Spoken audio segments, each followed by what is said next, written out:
Hulikam ang panduduro at pananabunot ng isang guro sa kanyang estudyante sa loob ng eskwelahan sa Pototan, Iloilo.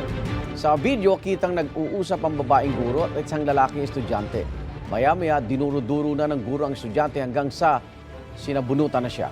Ayon sa ina ng estudyante, inutusan ng guro ang kanyang anak na lagyan ng bato ang isang trapal. Hinagis daw ng estudyante ang bato, kaya nagkapira-piraso at tumama sa mata ng guro. Kaya nagalit daw ang guro at sinabunutan na ang estudyante.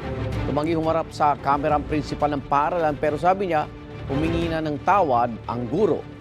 Sasailalim muna sa distance learning ang estudyante dahil nahiya raw siya sa nangyari.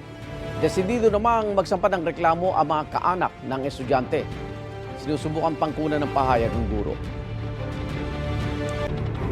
Igan, mauna ka sa mga balita, mag-subscribe na sa GMA Integrated News sa YouTube para sa iba't ibang ulat sa ating bansa.